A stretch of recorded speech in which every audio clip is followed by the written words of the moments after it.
I don't exist. I'm just in the shadows.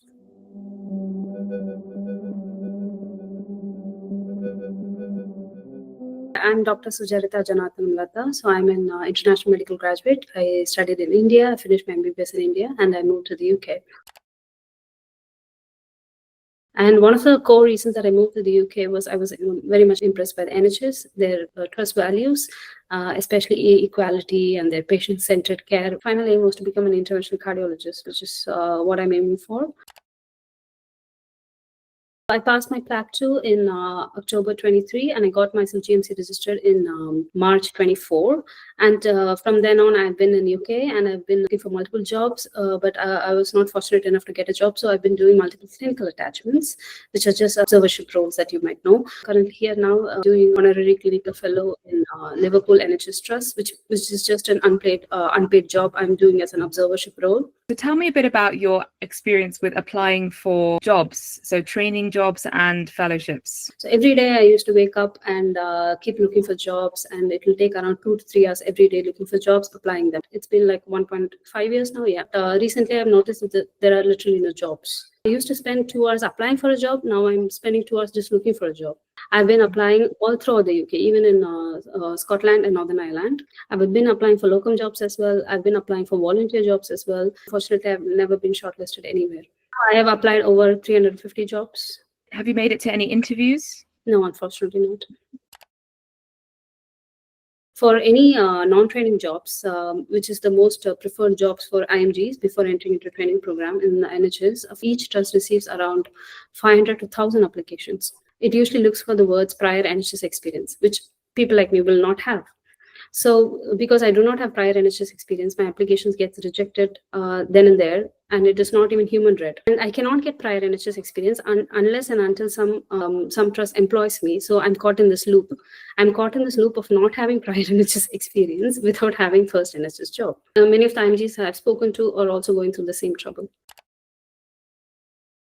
Financially, I'm drained, to say the least, because as of now, I'm spending my own money. My parents' money and my husband's money is what I'm spending because I don't have anything of myself, because I cannot land a job here. Emotionally, I am starting to self-doubt myself. I am starting to question my identity.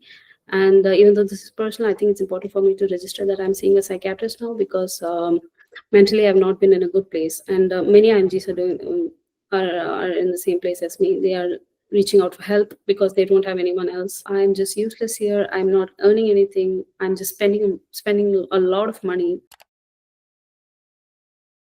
I was just told there's a lot of vacancies here, and it is still being maintained now. UK has shortage of doctors. There is a lot of vacancies for doctors here, and that is the universal claim by the NHS and the GMC to other international medical graduates.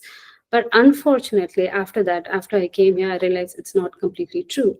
There is a shortage of doctors, but only in the higher levels, and NHS is not ready to train doctors in junior doctors levels to enter them into the system. In the time that you have spent in the NHS, have you ever felt discriminated against, or have you experienced bullying or anything like that? No, worse than that, I'm not seen. I'm just not seen. I don't exist. I'm just another GMC registered doctor with a number, but I don't exist. I'm just in the shadows.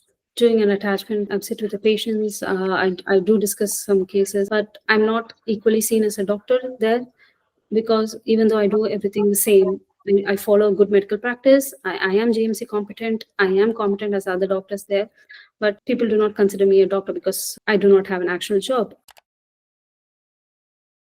I started thinking how many IMGs are out there like me. So I thought I would send some freedom of information requests to various trusts and the GMC itself to see the trend between people who are passing PLAB 2 and the people who are actually getting a job in the system, either training or non-training jobs. In 2022, 2023, and 2024, 10,000 IMGs have given PLAB 2 and are here without a job. They have the GMC license, but they don't have a job. 6,000 IMGs have given up their license and gone home between these 3 years alone, which is again loss of valuable workforce for the NHS. Between these 3 years, only 250 people managed to get a training job. They are just funneling more international medical graduate into a system where there are no jobs.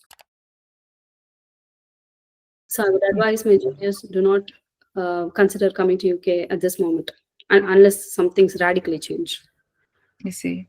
And what does that radical change look like to you? What would you want to be done? The GMC point towards NHS and NHS point towards GMC. They are independent bodies, I understand, but at this point, when they are in shortage of doctors, I urge them to work together, collaborate, and release the data of how many PLAB passes are actually ending up with a job in the UK. With this release of data, two things can be done. People who are giving PLAB 1 or PLAB 2 can recalculate their chances of actually ending up with a job before spending so much money here. And one more thing is, people can be prevented from getting into scams or getting scammed, because there are education agencies still claiming that UK has doctor shortage, which is true, but not for junior doctors.